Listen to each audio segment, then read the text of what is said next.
Silipin nga po natin ang lagay po ng trapiko dyan sa NLEX. Mabigat pa ba? Nasa linya po ngayon ang Assistant VP for Traffic Operations ng NLEX, Sir Robin Ignacio. Magandang umaga po. Magandang umaga din po sa ating mga taga-subaybay ng Twitter. Yes po. Sir Robin, kamusta po ang lagay po ng trapiko ngayon dyan sa NLEX, lalo na po yung mga papauwi dito po sa Metro Manila? Opo ma'am, meron pa rin po tayong volume na papasok dito sa Metro Manila. Actually, nag-umpisa po ulit ito ng mga around 4 a.m. kanina nang magdadagsaan po ulit yung ating mga kababayang pabalik ng Metro Manila.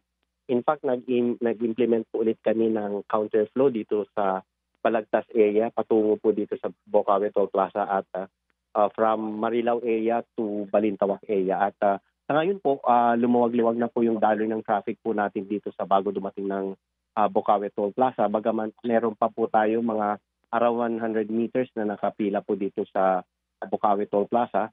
Ang ating counterflow na lang po is dito po sa may Kawayan area to Balintawak area kung saan meron po, din po tayong around 1 kilometer na slow-moving traffic papasok na po ng EDSA at saka A. Bonifacio. Oo. Meron po bang, sa batse po sa pagtataya ng NLEX, ilan pong vehicles ang dumaan nitong Semana Santa? Mas mataas po ba yung bilang ngayong taon kumpara noong nakaraang taon?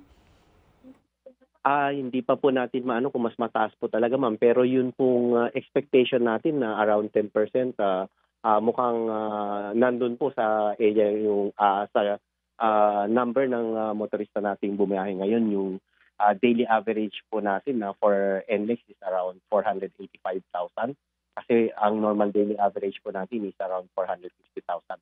And for SCTEX po nasa mga 86 to 87,000 kasi ang normal daily average natin is more than 79,000 naman po. Meron po bang mga major accidents na naitala po dyan sa NLEX? Katulad po ng mga minor mga aksidente po sa sasakyan o kaya mga stalled vehicles po na nakaabala po sa trapiko dyan sa NLEX? Meron pa rin po tayong mga naitalang mga minor accidents. Ang pinakamatindi lang po so far na maalala ko na accident is yung nangyari po nung gabi nung Martes po. Sa Valenzuela. Valenzuela area po. Maliban po dyan, meron pa rin po naman tayong mga accidents pero halos sa mga minor po in nature, kadalasan po wala po tayong injury. Pag may injury man po ay minor lang so mas mabilis din pong na-clear yung ating mga incident. At ganun din po ma'am na meron pa din po yung mga nasisiraan. Actually meron pa pong naputukan po ng gulong ano po. So sa generally naman po dahil wala po tayong major accident, wala po tayong incident na naka-affect ng matindi sa ating daloy ng traffic. Base po sa pagtataya po ng NLEX, mas marami po bang nag-uwian na kahapon o mas marami pong umuwi noong Sabado? Mas marami pa rin pong nag-uwian kahapon po ma'am kasi around 12 noon pa lang po, meron na po na tayong namomonitor na volume ng pabalik. At tuloy-tuloy po yan hanggang kaninang around 2 a.m. And then nag-umpisa po ulit 4 a.m. po yun. Samantalang nung Sabado po, mga 1 p.m. po hanggang mga around 10 p.m. lang po yung volume po natin. Meron din po ba tayong natanggap na reklamo or concerns naman mula po sa mga motorista tungkol po sa toll system natin? So far ma'am, wala po kaming narinig na reklamo. At meron pa rin naman po yung mangilan-ngilan na gumagamit po ng card. Pero generally wala po tayong receive na reklamo kasi makikita din po natin na talagang halos wala na po tayong naranasang pagpila po dito sa ating mga RFID na mahaba. Bagamat dito sa ating mga kasling, meron pa rin po tayo kahit papaano mahabang pagpila pero hindi na po kagaya before. Ibig sabihin po ma'am, marami na po talagang gumagamit ng RFID. Meron po bang gagawin na post-holiday evaluation ng NLEX para po mas maging maayos pa po ang serbisyo natin sa mga motorista? Yes ma'am, kagaya ng lagi po namin ginagawa. Ito pong in-implement po namin kaya parang generally mas maayos yung daloy ng traffic natin ngayon kasi inabangan na po namin ng mga counterflow. Ito hindi na po namin inantay na mag-volume. Binase po namin doon sa mga experience po namin ng mga nagdaang Holy Week.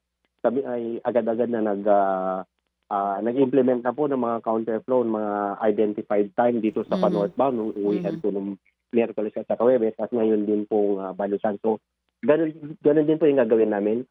Titingnan po namin kung ano po yung mga maayos na ginawa namin at kung saan pa po kami mag-i-improve. Oo, last na lang po Sir Robin, baka meron po tayong paalala sa mga motorista, lalo na po meron pa tayong paparating na holiday, ito pong Labor Day. Yes po, ma'am. Yun nga po, malaking tulong po talaga yung nakahanda na magbiyahe yung ating kababayan. Kailangan po talaga i-check nila yung kanilang mga sasakyan na nasa tamang kondisyon.